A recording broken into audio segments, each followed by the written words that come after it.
उपस्थित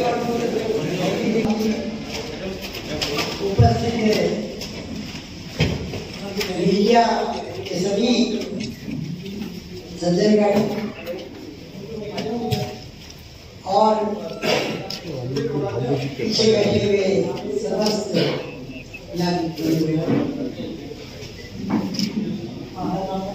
मैं सबसे पहले आप मीडिया पर्सन से आपकी ओर से बहुत बहुत स्वागत करती हूँ। मैं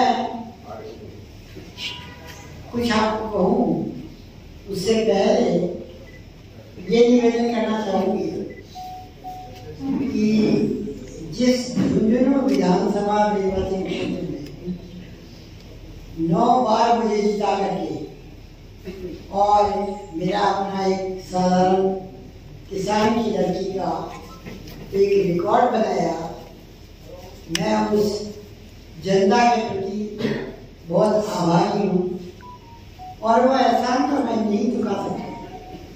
फिर भी मैंने फैसला किया है कि मेरे पास जो कोई संपत्ति है उस संपत्ति में मेरे 3 बच्चे हैं, 3 लड़के हैं, उनको कुछ देने के बाद 35 लाख रुपया जो है उसका मैंने एक ट्रस्ट बनाया है और वो ट्रस्ट जो है उसमें सारे जिसे कहना चाहिए जाति से समस्त जाति का एक व्यक्ति होगा और वो 11 व्यक्ति जो हैं वो हर साल जो इस ट्रस्ट का ब्याज होगा पैसा उसको चाहे किसी अनाथ लड़की की शादी हो, चाहे किसी प्रतिभाशाली लड़की और लड़के को वजीफे की आवश्यकता हो, वो उसे दिया करेंगे। और जिन्होंने मेरा रिकॉर्ड बनाया वो मुझे याद भी करते रहेंगे, क्योंकि हर साल इस तरीके से मैंने अपने बच्चों को 30 लाख दिए हैं, लेकिन ये 35 लाख का ट्रस्ट बनाया है क्योंकि जनता को मैंने अपना भाई बाप समझा।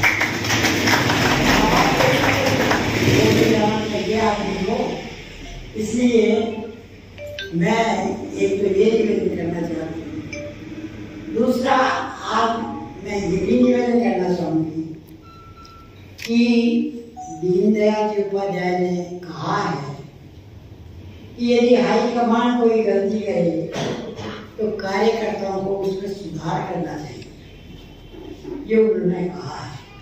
उनकी इस बात को मानना चाहिए। हाईकमान कितनी बार गलती करेगा? पिछली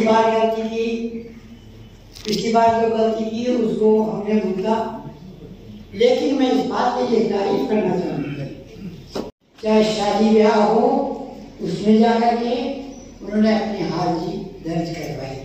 पिछले 5 साल तक लगातार जनता के बीच लोग लगे। तो मैं इस बार ये निवेदन करना चाहती हूँ कि देखिए, सबसे बड़ी चीज दुनिया में जो है जिसका महत्व होना चाहिए वो है शिक्षा। शिक्षा के बलबूते पे हिंदुस्तान का रहने वाला सुनक इंग्लैंड के अंदर जिन्होंने हमारे ऊपर कई सालों तक राज किया था, वहां का प्रधानमंत्री बन गया शिक्षा के बलबूते पे। तो शिक्षा महत्वपूर्ण है इस जमाने में। शिक्षा के बलबूते पे एक साधारण किसान की लड़की जिसने सन 53 में पोस्ट ग्रेजुएशन किया था, MA किया था, वो शिक्षा के बलबूते पे विधानसभा के अध्यक्ष बने। शिक्षा का ही कमाल है।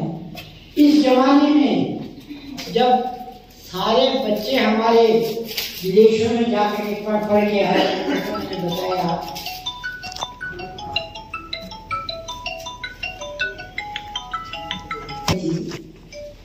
कि इस झुंझुनू निर्वाचन क्षेत्र को सबसे पहले प्रतिनिधित्व किया नरोत्तमलाल जी जोशी ने। नरोत्तमलाल जी जोशी BA विधानसभा के अध्यक्ष बने और उसके बाद उनकी विरासत को लिया सुमित्रा सिंह ने। वो भी 53 की पोस्ट थी, 53 की है। और उसके बाद श्रीराम योजना भी आए। हालांकि वो नॉन मैरिड थे, लेकिन कुछ भी हो कम से कम दिल्ली में जाकर के झुंझुनू का नाम तो किया कि झुंझुनू भी कोई निर्वाचन क्षेत्र है। और आज हम एक ऐसे व्यक्ति को जो मैट्रिक है उस व्यक्ति को जिताने की बात करें। ये भावों कम से कम BSN भी है।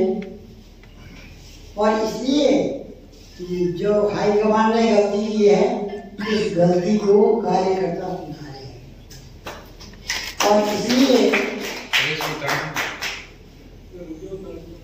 उसको सुधारेंगे। तो मैं आपसे ये निवेदन करने के लिए आई हूँ कि बाबू जी कल अपने कैंप का उद्घाटन करें। ये 5 साल तक बाबू जी निराश नहीं हुए हाथ से और लगातार जनता के बीच में रहे और जनता के बीच में रहे। इसलिए सुख में दुख में आना जाना भी रखा। लोगों का जिस किसी को आवश्यकता थी उस जगह गौशालाओं में और सब जगह अपनी तरफ से मदद भी की।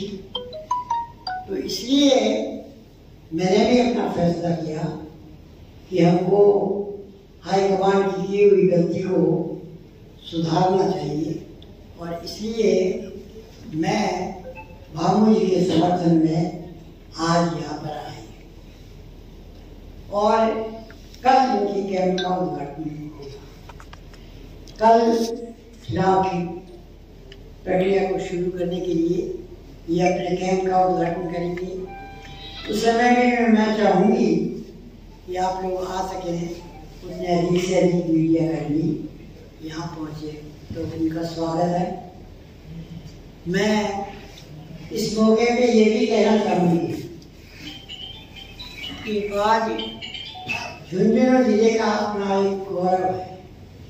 सेना भर्ती में सबसे अधिक जवान हम यहाँ से मिलते हैं और सबसे अधिक शहीद भी इस जिले ने दिए हैं। देश की रक्षा करने के लिए सबसे अधिक प्राणों की आहुति इस जिले के लोगों ने। शिक्षा के क्षेत्र में भी हम जिसे कहना चाहिए आज बाकी और जिलों के मुकाबले सबसे आगे हैं। तो ऐसे जिले को एक प्रतिनिधित्व भी ऐसा चाहिए जिसको लोग ये तो न कहें कि किसी चुनाव जिता दिया झुंझुनू की जनता ने। झुंझुनू की जागरूक जनता जो है वो फैसला अपना करेगी। और मैं ये बात इसलिए कह रही हूँ कि आज के दिन जो कांग्रेस के विधायक हैं BA भी होंगे, BA पास तो है, MA भी हो सकते हैं, कोई बात नहीं है, लेकिन बोलते बिल्कुल नहीं। झुंझुनू का जिसे कहना चाहिए खेल का जो यहाँ पर बनने वाला थी यूनिवर्सिटी, खेल यूनिवर्सिटी, वो चली गई तो बोले कोई नहीं, औरों को भी बोलना तो चाहिए था, लेकिन खास तौर से झुंझुनू जिसे कहना चाहिए मुख्यालय के विधायक को तो बोलना ही चाहिए, नहीं बोल रही। भर्ती दफ्तर जो है सेना में भर्ती होने वालों का, वो दफ्तर भी जाने को तैयार वो भी जा रहा है, कोई बोलने वाला नहीं। यहाँ के विधायक को बोलना चाहिए, नहीं बोल रहे। तो मैं आपसे कह रही हूँ कि वो विधायक और वो MLA किस काम का जो विकास के लिए पूरे नहीं हो, लड़े नहीं कर कुछ करे नहीं। इसलिए आवश्यकता है कि आप सब से मेरा निवेदन है कि इस बार मेरी बात को आप कसौटी पे कसें और देखें कि वास्तव में मत का अधिकारी कौन होना चाहिए। आपके मताधिकार का सबसे बढ़िया व्यक्ति जो है वो कौन है। मैं तो इसीलिए कि मैंने अपने आंकड़े के जरिए भाई BAL भी हैं बाबू साहब ने 5 साल जनता के बीच में रह करके और जनता से संपर्क भी साधा है और सरपंच आदमी के साथ साथ लोगों की समस्याओं को सुन करके जो कुछ वो मदद कर सकते थे ये मदद करने की कोशिश भी की है। इन्हीं अपने शब्दों के साथ आप सब लोग का सुने बहुत बहुत अभिवादन। अभी चुनाव का जो एजेंडा है उसमें तय करेंगे और उसके आधार पर हम आगे बढ़ेंगे। आपकी टिकट काटी सर, आप किसको दोषी मानते हैं? कोई नाम पर्टिकुलर क्यों काटा गया, क्यों काटा गया? आप इतने लोकप्रिय थे, आपने इतने साल काम किया। ये मेरा कोई विषय नहीं है। मैं एक पार्टी का कार्यकर्ता था और मैं भारतीय जनता पार्टी से टिकट का आकांक्षी था। मैं अपने आप को उसके लिए उपयुक्त उम्मीदवार मानता था। पार्टी में एक कार्यकर्ता को चुनाव करने के लिए जो पैरामीटर होते हैं उसमें मैं अपने आप को योग्य समझता था, लेकिन किन्हीं कारणों से पार्टी ने अपने मंथन में अगर मुझे इस कार्य के लिए उचित नहीं समझा तो मैं इस बारे में कोई मेरी राय नहीं है। मैं सिर्फ पंडित दीनदयाल जी की बात को पुनः दोहराना चाहूंगा कि अगर संगठन कोई गलती करता है तो कार्यकर्ता उसमें सुधार करे। ये प्रेशर पॉलिटिक्स है क्या आपकी कि आप उसमें सुधार कराना चाह रहे हैं? ऐसा कुछ नहीं है। लोकतंत्र में जनता का जो आदेश है वो सर्वोपरि है और मैं जनता का आदमी हूँ, आम बन के रहूंगा और उनके समय और उनकी आशाओं पर मैं सच्चा उतरने के लिए कार्य कर रहा हूँ। कोई दबाव की नीति नहीं है।